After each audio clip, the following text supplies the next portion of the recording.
আল্লাহর সাথে আমাদের সম্পর্কগুলোর অন্যতম একটি মৌলিক সম্পর্ক হলো তার নিকট দোয়া করা। তার সাহায্যের কাঙ্গাল আমরা। আমাদের ধর্মীয় ক্ষেত্রে তার সাহায্য দরকার, হেদায়েত পাওয়ার ক্ষেত্রে তার সাহায্য দরকার, সত্য পথের উপর টিকে থাকার জন্য, অসৎ পথ থেকে দূরে থাকার জন্য, তার ক্ষমা পাওয়ার জন্য আমাদের তার সাহায্য দরকার, তার সহায়তা দরকার আধ্যাত্মিক ক্ষেত্রে আমাদের ঈমানের জন্য। এছাড়াও জীবন পরিচালনার সকল ক্ষেত্রে আমরা তার সাহায্যের মুখাপেক্ষী। আমাদের পারিবারিক বিষয়ে তার সাহায্য দরকার, অর্থনৈতিক ক্ষেত্রে তার সাহায্য প্রয়োজন আমাদের। আপনাদের মাঝে অনেকেই এমন আছেন যারা ভয়ঙ্কর অর্থনৈতিক সমস্যায় নিমজ্জিত। কেউ আপনার সমস্যার কথা বুঝে না, একমাত্র আল্লাহ এবং আপনি ছাড়া আর কেউ বুঝে না। আপনি আপনার সমস্যার কথা কাউকে বোঝাতে ব্যর্থ হয়েছেন, তারা বুঝে না। একমাত্র আল্লাহ ছাড়া আর কেউ জানে না আপনি কি মুসিবতে জীবন অতিবাহিত করছেন। আমাদের সকলেরই কোনো না কোনো সমস্যা রয়েছে।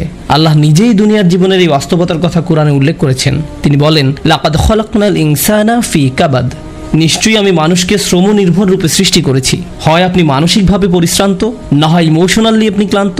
অতিরিক্ত কাজের চাপে আপনি পরিশ্রান্ত, শারীরিকভাবে আপনি ক্লান্ত, স্বাস্থ্যগত দিক দিয়ে আপনি পরিশ্রান্ত, বয়সের ভারে আপনি ক্লান্ত। আপনার সমস্যা থেকে বের হয়ে আসার জন্য অনেক সমাধান খুঁজছেন, কিন্তু কিছুই কাজ করছে না।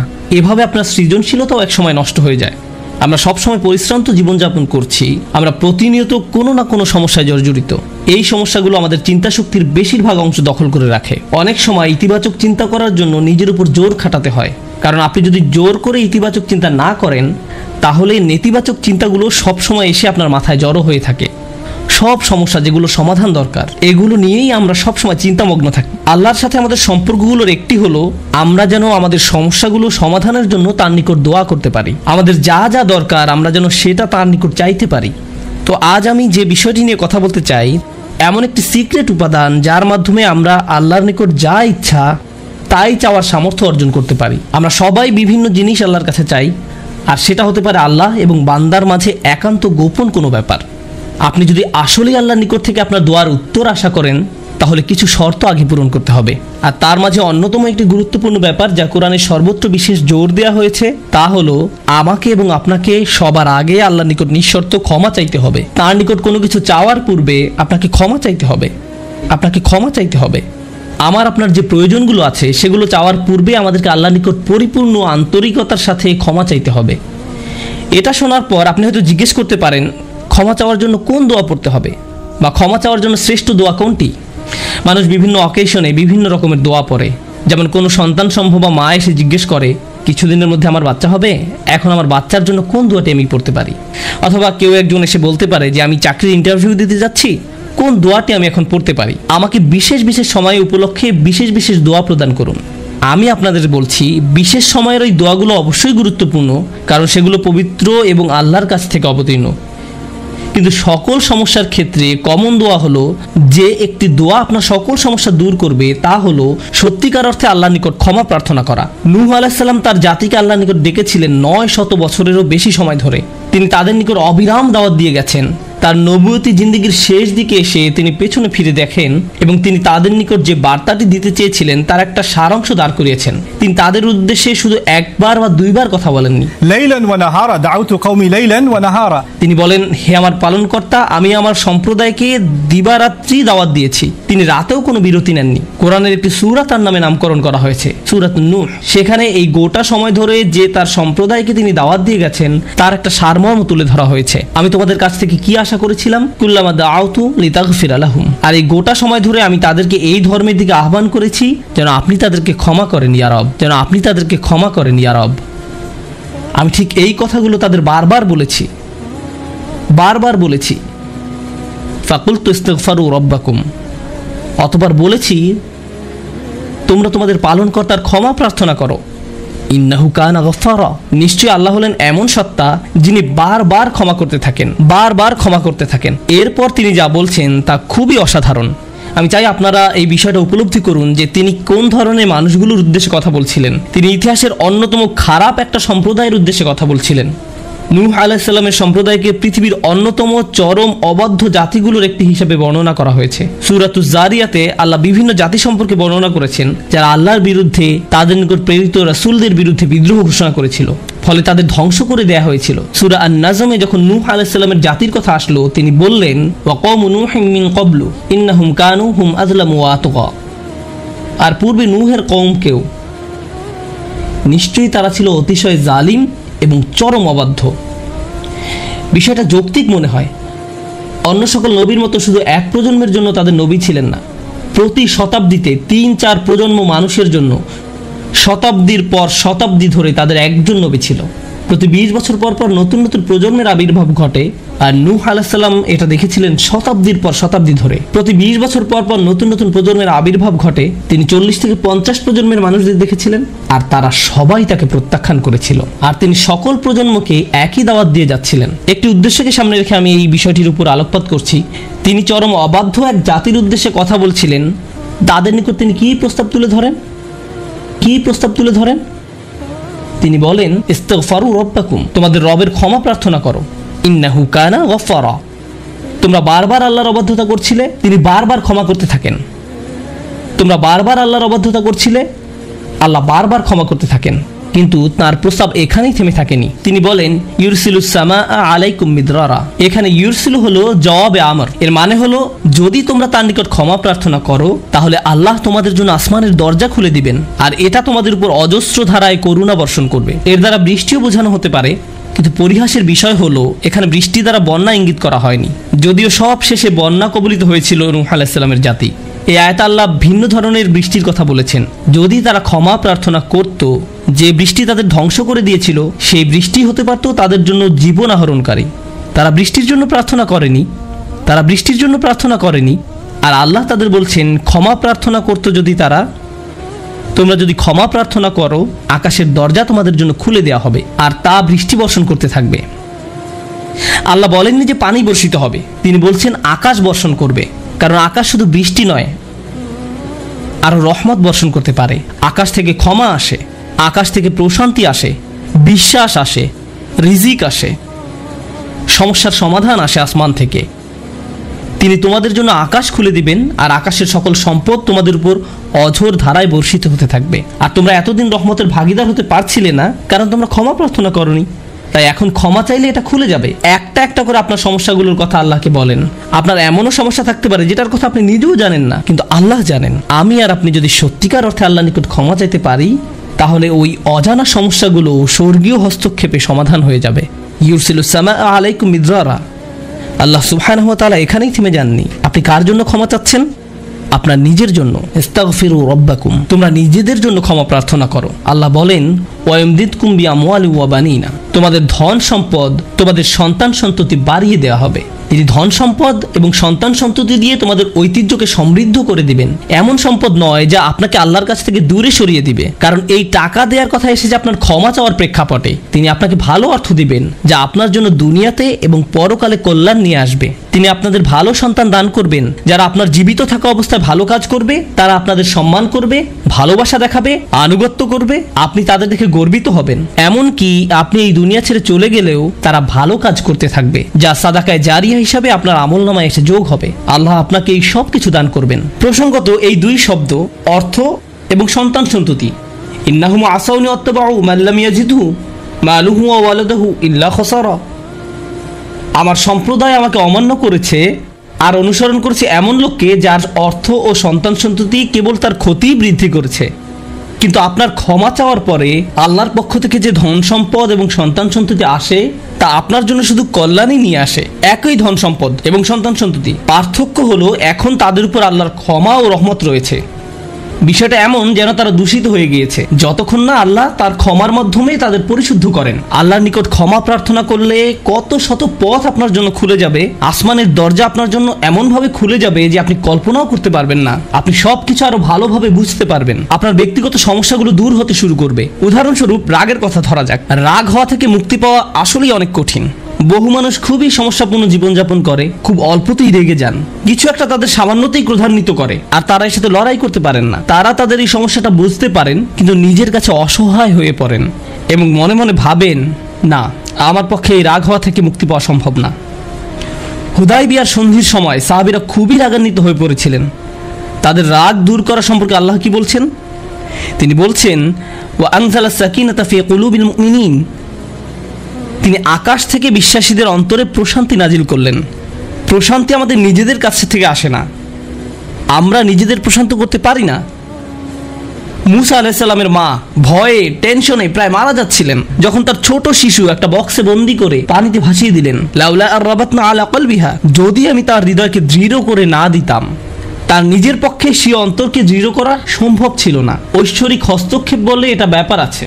আল্লাহ তার অন্তরকে দৃঢ় করেছিলেন, যা আমাদেরকে আমাদের ব্যক্তিগত দুর্বলতা এবং প্রবণতা থেকে সুস্থ হতে সাহায্য করে। কিছু কিছু মানুষ অশ্লীলতার প্রতি খুবই আকৃষ্ট হয়ে পড়ে, কেউ কেউ ক্রোধ নিয়ন্ত্রণ করতে পারে না, আবার কেউ কেউ মারাত্মক লোভী, সবসময় শুধু টাকা পয়সা নিয়ে চিন্তামগ্ন থাকে। তারা এইসব থেকে বের হয়ে আসতে চায়, কিন্তু নিজেদের সাথে যুদ্ধ করে পারে না। এই সব সমস্যার সমাধান আসে আল্লাহর পক্ষ থেকে। আপনার একান্ত ব্যক্তিগত গভীর সমস্যার সমাধান আসে আসমান থেকে। বৃষ্টি যেমন পৃথিবীকে পরিষ্কার করে দেয়, তেমনি আসমান থেকে আল্লাহর রহমত এসে আপনার সমস্যাগুলোকেও ধুয়ে মুছে পরিষ্কার করে দেয়। ওয়ায়াজআল লাকুম জান্নাতিন ওয়ায়াজআল লাকুম আনহারা, তোমাদের জন্য উদ্যান স্থাপন করবেন, তোমাদের জন্য নদী নালা প্রবাহিত করবেন। অর্থাৎ আল্লাহ বলছেন, যদি শুধু ক্ষমা চাও সবই দিব। আমি আপনি মনে করি যে যদি আমরা আল্লাহর কাছে ক্ষমা চাই তাহলে শুধু ক্ষমা পাবো, কিন্তু আল্লাহ বলছেন যদি ক্ষমা চাও তাহলে এমন কিছু নেই যা আমি তোমাদের দিব না। বিষয়টা এমন যে আপনি ইচ্ছা করলে এক এক করে বিভিন্ন জিনিস চাইতে পারেন, অথবা শুধু ক্ষমা চান তাহলে সবই পাবেন। কি আর বাকি থাকে? অর্থ, সন্তান সন্ততি, আপনার সকল সমস্যার সমাধানে আকাশ খুলে যাবে, বাগান, নদী, সব কিছু আপনার জন্য প্রস্তুত। মানুষ সাধারণত মনে করে যে যদি তার আল্লাহর ক্ষমা চায় তাহলে এটা শুধু তাদেরকে পরকালে সাহায্য করবে, কিন্তু এই আয়াতগুলো আমাদের বলছে না। এই আয়াতগুলো আমাদেরকে বলছে যে না, আল্লাহ শুধু আমাদেরকে পরকালেই সাহায্য করবেন তা নয়, তিনি আমাদেরকে এই দুনিয়াতেও সাহায্য করবেন। একবার হজের কথা চিন্তা করুন। আমার আপনার জন্য হজের সবচেয়ে বড় অনুপ্রেরণা হলো আমাদের অতীতের সকল গুনাহ মাফ করে দেওয়া হবে। আমরা নতুন করে আবার শুরু করতে পারবো। যে কাপড়ে আপনি কবরে শায়িত হওয়ার কথা, সেরকম একটি কাপড়ে আপনি হজে যান। এমনকি হজের সময় যখন আমরা মার্চ করি, সেই সম্পর্কে বলা হয়েছে সুম্মা আফিদু মিন হাইসু আফদান নাস ওয়াস্তাগফিরুল্লাহ, অতঃপর তোমরা প্রত্যাবর্তন করো যেখান থেকে মানুষরা প্রত্যাবর্তন করে, এবং আল্লাহর কাছে ক্ষমা চাও। হজের মূল বিষয় হলো আল্লাহর নিকট ক্ষমা চাওয়া। এটাই হজের মূল উদ্দেশ্য। আর সেই হজের সময় আমরা কি দোয়া করি? রব্বানা আতিনা ফিদ দুনিয়া হাসানা ওয়া ফিল আখিরাতি হাসানা ওয়া ফিল আখিরাতি হাসানা। প্রতিটি তাওয়াফে একই দোয়া পাঠ করা হয়, যা কোরআনে মাজিদে এসেছে।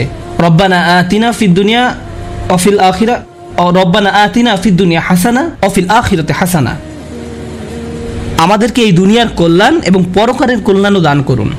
অন্য কথায়, এই দুনিয়ায় আমাদেরকে এমন কল্যাণ দান করুন যা পরকালের কল্যাণকে নিশ্চিত করবে।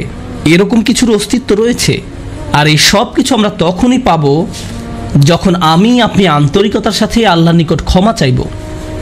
খুতবার এই অংশটার উদ্দেশ্য ছিল আপনাদের নিকট ক্ষমা চাওয়ার কিছু উপকারিতা তুলে ধরা, ক্ষমা চাওয়ার লক্ষ্য বর্ণনা করা। কিন্তু আমরা এখনো বলিনি যে কিভাবে ক্ষমা চাইব। কেউ কেউ কৃত্রিম উপায়ে ক্ষমা চায়, আস্তাগফিরুল্লাহ আস্তাগফিরুল্লাহ আস্তাগফিরুল্লাহ। কারো কারোর জন্য এটা এত নকল যে একবার আলী রাদিয়াল্লাহু তাআলা আনহু একজনকে এরূপ করতে দেখে বললেন, তোমার ইস্তেগফারেরও ইস্তেগফার প্রয়োজন। এর মাধ্যমে শুধু জিহ্বার ব্যায়ামই হয়, আর কিছু না। আমি এখন আপনাদের এমন একটি বিষয়ের কথা বলবো যা আমাদেরকে আল্লাহর নিকট ক্ষমা চাওয়া থেকে বিরত রাখে। বিষয়টা একজনের কাছে কতটুকু প্রত্যাশা করা হয় তার সাথে সম্পর্কযুক্ত। কিছু কিছু মানুষ মনে মনে এই সিদ্ধান্তে উপনীত হয়ে যায় যে আমি সারা জীবন ধরে অসংখ্য পাপে নিমজ্জিত ছিলাম, আল্লাহ মনে হয় আমাকে খুব একটা পছন্দ করেন না। কোনো কোনো মানুষ এমনকি এতদূর পর্যন্ত চলে যায় যে বলে ওঠে, আল্লাহ আমাকে পছন্দ করেন না, আল্লাহ আমার উপর খুবই রাগান্বিত। আমি জানতাম আল্লাহ এই কাজগুলো আমাকে করতে নিষেধ করেছেন, কিন্তু তারপরেও আমি করেছি। শুধু একবার নয়, বহুবার এই খারাপ কাজগুলো করেছি। সুতরাং আল্লাহর ভালো মানুষের তালিকায় আমি নেই, আমার নামাজের কোনো দাম নেই। মানুষ যখন নিজের সম্পর্কে এইরকম ধারণা পোষণ করে, তখন সে কি করে জানেন? আমি তো খুবই খারাপ মানুষ। আপনি কি আমার জন্য একটু দোয়া করতে পারবেন? কারণ আমি ইতিমধ্যে দোয়া করার যোগ্যতা হারিয়ে ফেলেছি। এখন আপনাকে আমার জন্য দোয়া করতে হবে, কারণ আমি আশা করছি আল্লাহ অন্তত আপনার দোয়া কবুল করবেন। এতে হয়তো আমার একটা সুযোগ তৈরি হতে পারে, কারণ আমার কথা তিনি শুনবেন না।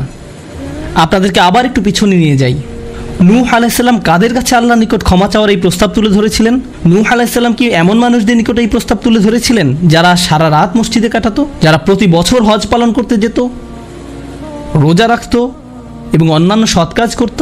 না, নূহ আলাইহিস সালাম ক্ষমা পাওয়ার এই প্রস্তাব তুলে ধরেন ইতিহাসের অন্যতম একটি বিদ্রোহী সম্প্রদায়ের প্রতি, যারা প্রজন্মের পর প্রজন্ম ধরে বিদ্রোহী ছিল।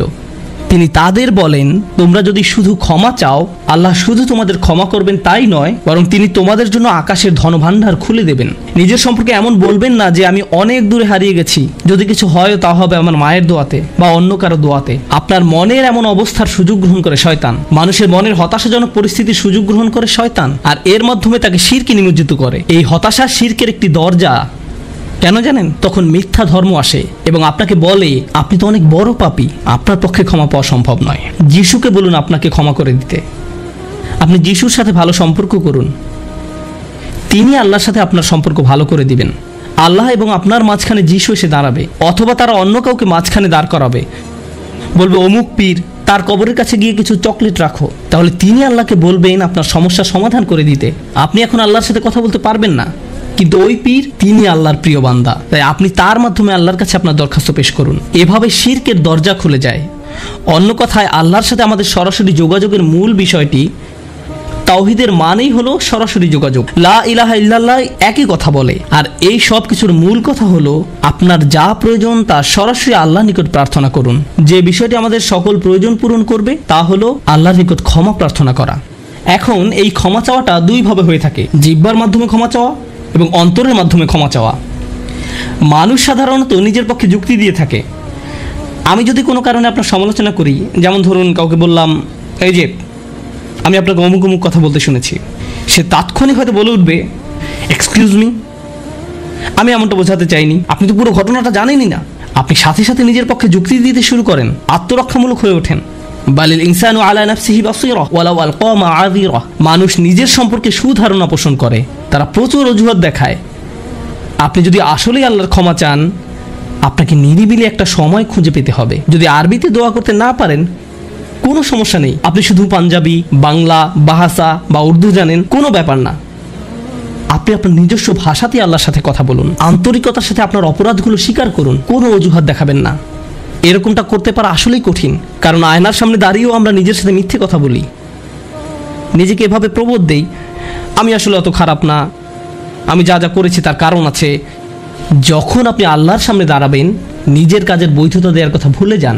আল্লাহ জানেন আপনি কি অবস্থার মধ্যে দিয়ে যাচ্ছেন, তিনি জানেন এটা কঠিন সময় ছিল, তিনি জানেন অমুক অমুক বিষয় আপনাকে সম্পূর্ণ গ্রাস করে ফেলেছিল। ইয়া রব, আমি অনেক চাপের মধ্যে ছিলাম তাই মদ খেয়েছি। তিনি আপনার সবগুলো অজুহাত সম্পর্কে আপনার চেয়ে ভালোভাবে জানেন।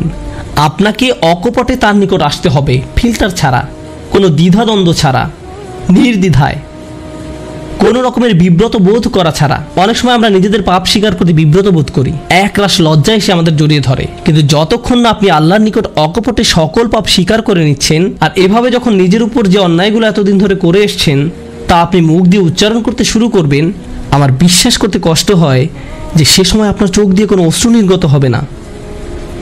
একজন মানুষের পক্ষে এটা অসম্ভব যে সে আল্লাহর সামনে এভাবে নিজেকে খোলাখুলি উপস্থাপন করবে আর তার চোখ দিয়ে কোনো অশ্রু বের হবে না, কারণ এটা দুর্বলতা প্রকাশের সময়। দুনিয়ার সামনে আমরা সাধারণত নিজেকে শক্তিশালী, আত্মবিশ্বাসী এবং দিব্যি সুস্থ হিসেবে উপস্থাপন করি। সবাই আমাদের দেখে মনে করে সবকিছু ঠিক আছে, কিন্তু ভেতরে ভেতরে যে আমি বহু সমস্যায় জর্জরিত তা একমাত্র আল্লাহ জানেন। আপনাকে সকল জড়তা কেটে তার নিকট সম্পূর্ণ খোলাখুলিভাবে নিজেকে উপস্থাপন করতে হবে, আর কেবল তখনই আপনি আল্লাহর নিকট ক্ষমা চাওয়ার অবস্থানে যেতে পারবেন। তারপর সিজদায় গিয়ে কাঁদতে থাকুন। তখন এটা শুধুমাত্র আস্তাগফিরুল্লাহ আস্তাগফিরুল্লাহ বলার মতো হবে না, এটা হয়ে উঠবে আল্লাহর সাথে একটি সত্যিকারের কথোপকথন, আল্লাহর নিকট সত্যিকার অর্থে পাপ স্বীকার। এটা খুবই শক্তিশালী একটা অনুশীলন, চেষ্টা করে দেখুন। আপনাকে একটা নিরিবিলি সময় খুঁজে পেতে হবে। নিশ্চিত করুন যে কেউ আপনার কথা শুনছে না। আপনার স্ত্রী বিছানায় শুয়ে আছে, এমত অবস্থায় মাঝরাতে ঘুম থেকে উঠে এভাবে দোয়া করতে পারবেন না, ইয়া আল্লাহ আমাকে ক্ষমা করে দিন, কারণ আপনার স্ত্রী তো আপনার দোয়া শুনতে পাচ্ছে। এভাবে করাটা নিষিদ্ধ নয়, কিন্তু একা একা দোয়া করা আপনার জন্য ভালো হবে। মোট কথা, নির্জন কোনো জায়গা খুঁজে বের করুন যেখানে আপনি একান্তে আল্লাহর সাথে কথা বলতে পারবেন।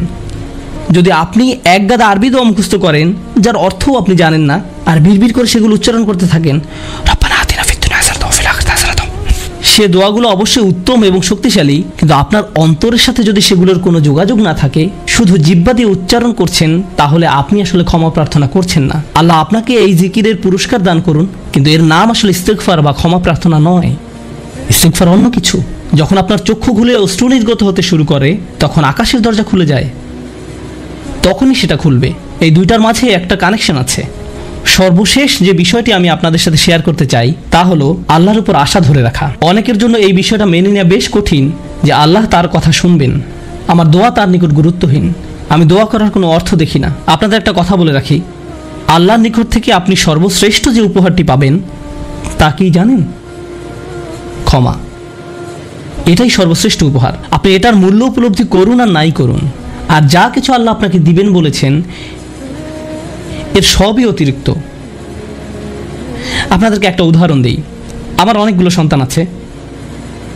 ধরুন আমার এক সন্তানের উপর আমি খুবই অসন্তুষ্ট, সে কোনো একটা অন্যায় করেছে, আমি খুবই রাগান্বিত হয়ে আছি, আমার বিশ্বাস করতে কষ্ট হয় যে তুমি এটা করেছো।